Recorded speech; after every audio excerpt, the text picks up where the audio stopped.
guys, so I guess I should have addressed this question with yesterday's video about being a nomad. Um, I get this question a lot, and a lot of you have written me who want to start, and they're just a little bit afraid. And what my reasons were on becoming a nomad.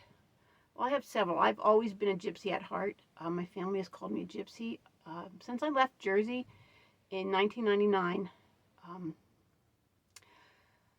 I have lived in so many different states, so many different times. I think I've lived in Colorado 6 times. I've lived in Louisiana twice, Maryland 4, I think, upstate New York once, Virginia once, because we moved from Jersey to Virginia. The kid's dad, my 3 younger ones, had a severe head injury.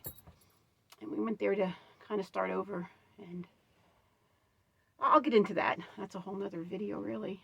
But I knew once my kids, well, I moved around so much because I couldn't find home. I have not been able to find home since I've left Jersey. And Jersey really wasn't my home. And I originally born in Maine, and that I've always considered that home, but I never moved there. I was a Navy and a Coast Guard brat. My dad was in the Navy for 3 years, and then he decided to switch branches and went into the Coast Guard, where his father was, and his father actually swore him in. I have a newspaper clipping, an article on that, which is pretty cool. And so by the time I was not even 3, I had lived in Maine twice, Quincy, Massachusetts, Connecticut, and then we moved to Jersey, and that's where I grew up. And I love Jersey. It's part of my home. It's part of who I am. But it was never home really to me, especially since it's gotten so crowded. And I just never have found what feels right in my heart as home. Upstate New York was close. It was very close. Colorado, when I lived up in Uray, was even closer. But I just knew when my kids all left home, they grow up and they go to college or they get jobs, and I'm lucky 6 of my 7 kids have gone to college. That I would go on the road. And I've worked with dogs my whole life. I've mentioned that before. And my last full-time work was, well, not full-time, but with dogs, was a groomer and a bather. And I ran off the road in my truck. I was having severe back spasms. I'll be blunt, I was used and abused where I was working. I was the only employee, which happens a lot of times. It seems to be the only employee. And I have a great work ethic. I go to work and I do my job, and I end up doing jobs of others just to get it done. And that's just the way I am. It's who I am. It's just it. And she saw that I could do 8 dogs a day. And then she saw I could do 10 dogs a day. Then she's adding 2 more dogs. I was doing 12 to 14 dogs a day. And I wasn't clipping them. I was clipping some, but I wasn't doing full clips. My arthritis hurts so bad in my hands. I haven't done that in years. I can clip like feet, feathers, like golden retrievers, tails, stuff like that. But I was bathing them. I was clipping nails. I was brushing them out. I was blowing them out. I was doing scissor work. I was clipping what needed to be clipped, but not full body clips. And I was getting such bad back spasms that by the time I got home on a Saturday, I was on that couch with my legs hanging over the arm of it, because that was the only position that felt good to me. And I would like crawl off the couch and go make my kids dinners and lunches and do their laundry and take care of them. And I mean, they were capable of doing that too, but it was just my job. I'm their mom, and I am that type of person. I'm a caretaker. And by the time I went back to work on Tuesday, it just started all over again. So I was on my way to the kids' school. I had a meeting, and I had a bad back spasm, and I pulled off the road into some weeds, and I hit a tree stump and broke my back. So I didn't go back to work, and that was the last job I had as a groomer. And I couldn't find work really after that. I found a job at a hotel doing breakfast, that was brutal too. Just being on my feet was brutal. And I was feeding 300 to 400 people a day, sometimes up to 600 if we have buses come in for the college events, sporting events, or for schools. It was rough. I mean, I worked with another woman and the cook, but it was rough. So then my daughter went off to college, and then my twin boys went off to college, and I couldn't afford to pay the rent where we were. We lived in a townhouse, and I went and stayed with my daughter for a little bit, and that's when I decided this is it. Then I kept looking for work. I was assaulted sexually by two of my employees, and I went and told my boss, and she hugged me because I'm not a crier, but I cried. And this went on. This was 3 different times in a week and a half. And one guy that day had tried to take me out back by the dumpster, and I had it. I didn't do anything to provoke this. I was old enough to be their mother. It just bothered me that why were they doing this to me? One cornered me by the coffee machine, but I did the right thing and went and told my boss. Well, she said, I told her I wanted to quit. I was done. I'm not working with people like that. So that was I think it was a Friday.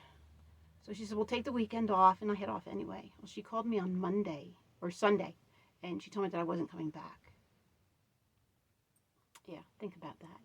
Here, I do the right thing, and I'm the one punished and lose my job. So then I couldn't find work after that. It was so hard. I go into an interview, and I know they looked at me, and they looked at my age and how old I was. And so it was so hard. And then I did find, no, I didn't find work after that. That's when my final decision was, okay, this is it. I had my F-150. I had a pop-up camper. I sold that, when my daughter went to school, or when the boys went to school too, to make some extra money and to help them get off to college. And I decided to go to Jersey to see my son. And he had a new little girl. And I hit the road. I built the back of the truck out, the F-150. I put a bed in there and a countertop and a sink and an air conditioner, and it was all set up. I sold everything I owned. If I didn't sell it, then I gave it away. I gave truckloads of things away to people after our yard sales. And I went off to Jersey. Well, that didn't work. Oh, I got a job there as a vet tech. I had been a vet tech before, but it was wintertime, and a friend of mine upstate New York doesn't like being alone in the winter, and she asked me if I can come stay with her for a couple months. So, sweet, and that's where I went. And then I left there.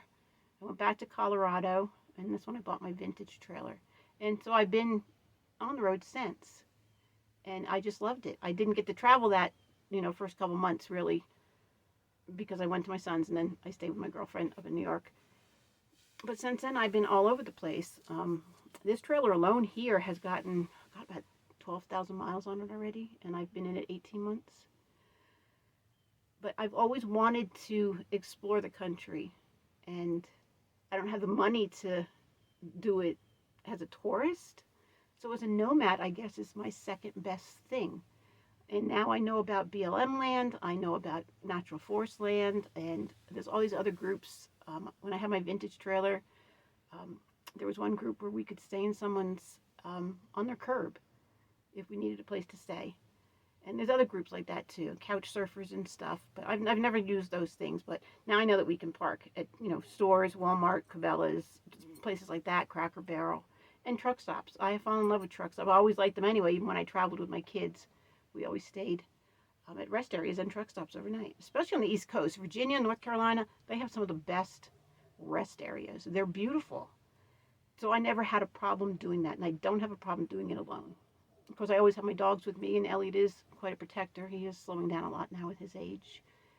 But it's been a dream of mine, really, since I was a little girl. We always traveled, we always camped, and we always went back and forth to Maine. And I would see all these people traveling in their vans, and it just intrigued me. And I remember our first van. It was a panel van. I had 3 kids at the time, and it had teardrop windows. And it had shag carpet throughout, even on the ceiling and the walls, and above the bed. It just had the 2 front seats and a bed in the back. It had mirrors on the ceiling. But we put seats in there, which now would be illegal. My ex just put a piece of plywood up and bolted in some seat belts for the car seats, which I cringe now thinking about that. But my friend and I, we put a camping sink in it in a cabinet, and we use it for camping. And I thought, wow, this would be great just to go off traveling in. And I never got to do that, but we did camp in it. And I remember we watched E.T. at the drive-in movie theater in that van. That was just one of those special memories to me. But I finally got to do it when I couldn't find work and I went to stay with my daughter and built my truck out. I didn't look back. And like I said in my last video, I live on $841 a month, and that includes paying for my truck payment, my car insurance, my trailer insurance, my phone bill, a credit card, pet food. You know, I make it work. And if I'm running short, then I stay longer in one area because we only get paid once a month, and I only get a tiny bit of child support when it comes. Like this week, I didn't get any. Last week, I got $83, so that went in my gas tank. But we have, like I tell everybody, we only live once, and I know death pretty well. My dad died at 36. An aunt and uncle died like 2 months after that, scuba diving. They were very young. And my son died at 30. And I lost a lot of friends in school, 3 in 8th grade, and quite a few in high school. So I always knew that life is short. And if we don't start living it when we have the chance to, don't wait until we have the money to. Don't wait to be financially set. I know that makes sense, in case there's breakdowns and you want to go different places and spend the night in campgrounds and stuff and pay for attractions and stuff like that. But when we wait, sometimes it never happens. So I didn't want to wait, and I really didn't have a choice, and I make it work. And I want to live my life and wake up every morning and have my dogs have a different backyard and just see the beautiful things we have in our country. And I have met some of the most beautiful people too. And it's just, I feel not pleasured, don't get that wrong. It's a pleasure for me to have met some of them. And I don't let very many people into my life. I have a very small handful of good friends. And I have met 2 awesome women on the road. Chantel from My Basic Journey is just a wonderful woman. Look up her channel. She's such a sweetheart. And Trish, I don't remember, she doesn't have a YouTube channel, but she's just a wonderful soul, and we hit it off. We're more, our ages are more together, and we just hit it off. And we camped together Quartzsite, not last year, but the year before. And I just met a young man from Jersey, Neff. What a sweetheart. There's something about him. I don't know if it's just because he's from Jersey, but he's just this sweet soul. And I hope we stay in touch. I gave him a bunch of, 4 pages of notes to see because he just came out to Colorado. And he's already upped me. He's been to the National Rocky Mountain National Park, which I have not been after all the times I've lived here. I've never been. He went there yesterday or the other day. And but I gave him 4 pages of notes and things to go see if you're going to be out here. And he's got an enduro bike, so there's many trails here that are made for that kind of vehicle. So I hope he really gets to see most of the places, or all of them that I put in his notes. But I have met so many interesting and unique characters out here. And most of them with the same story I have. And it's amazing that people my age and younger that can't afford to pay rent, they can't afford their mortgage anymore. And what are they supposed to do? I mean, my daughter, her new place is like $1,500 a month. It's a 1-bedroom. It's insane. I just can't, I can't fathom if I didn't have this, what I have now, where I'd be. I don't want to live with my children. That's just not, that's never anything that's really entered my mind. I didn't mind staying for a bit, but I don't want to live with them. They have their own life. Even though my mother lived with me most of my life, or most of my married life, but that was the way we were brought up. You open your home to family. And if I had some place, a sticks and brick, and my kids needed a place, or anybody, my door's always open. Even if they needed to stay here, I mean, they could sleep on the floor. We'd make it work. But I enjoy doing what I do. And just don't wait. If you want to go out and discover America, it's a beautiful country and beautiful people in it. Just don't wait until you think you can afford it. And just, I don't know, and those things, like a lot of people said, because everything I own is with me. It's in my truck, it's in my trailer. Well, how did you get rid of stuff? There's so many memories and things that you're so attached to. I took pictures of a few of the things. My mom was a hoarder. I didn't realize that until I started watching Hoarders, but she wasn't one of those filthy ones. She was a child of depression, so she always had a lot of canned food. The Chinese soup containers for some reason she kept them. I guess cheap, free Tupperware. I don't know. Um, Magazines, always neatly stacked in the living room. Stuff like that. And just things in boxes. She had so many things in boxes. She would buy Christmas and birthday presents all year and then pack them away and forget where they were.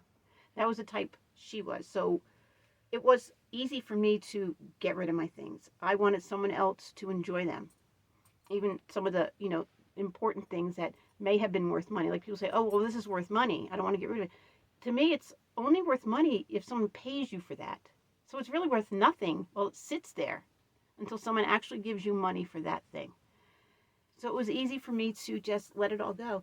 I remember my last yard sale, my son Austin and I had collected a Christmas village. We had about 60 pieces of homes and, buildings. And we'd set up every year underneath the Christmas tree. I had dozens and dozens of people and trees. It was beautiful. And we would use like little pebbles from outside and make little dry creeks and stuff. And last minute, I didn't want it because it was in a big trunk. And I put everything on Facebook and said, leftover yard sale stuff, come get it. And a guy messaged me and said, he'll be right there.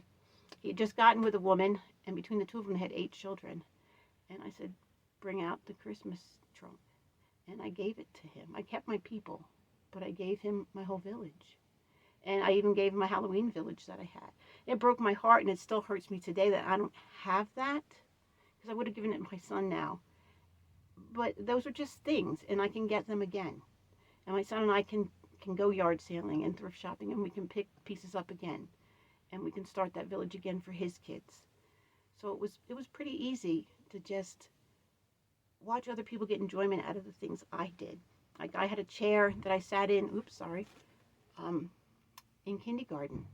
My mother was a cop in the town I grew up in, and they had moved into the old school I went to kindergarten to 4th grade in, and they were tearing it down. And she brought home these chairs, and they were from the kindergartners. And I had that chair for years. And I raised C&I puppies for 10 years and trained them, and a couple of them had chewed the corner of the chair. And this little boy came over, and he wanted that chair, and I told his mom the story, and she just thought it was the sweetest thing. And I was so glad I sold it to him for $2. And it was cute to see that it's going to someone who's going to enjoy it. So don't think that you have to hold on to everything. And if things really mean something to you, we'll save a couple of them and take pictures of the other ones. Even write it in a journal. Put your pictures in the journal and write about that item. If it was something your grandmother gave you or something your mom handed down to you. But think about it. If you enjoyed it and it's just sitting there now, or it's in a closet somewhere or packed away in your garage, you're not enjoying it. You're enjoying that memory. No one can ever take that away from you. But let someone else have it and let them start making memories with it. So that was pretty easy to me to do that. So everything I own is with me. I'm still getting rid of stuff. I'm in the mindset now, if I bring something in, I have to take something out because of the weight issue. Our vehicles can only tow so much. And that includes us, our dogs. It includes fuel, water, everything we put in our vehicle goes with what our vehicles can tow as well as what we're towing. So remember that. And it's just a thing that I stick to. I bring it in, something old goes out. So I've been on the road almost 7 years now, and I just love it. I make it work. I eat. I have a warm place. I have a cool place. I have a roof over my head. My animals are happy, and I'm happy. I wake up happy. I go to bed happy. I'm content in where I am, and I've always loved small living, and now I have it. Well, I hope that helps anybody out there. I'm at 19 minutes now. Oh my goodness. I'm so sorry that this ran on so long. I'm rambling on. But I hope you guys have a good day.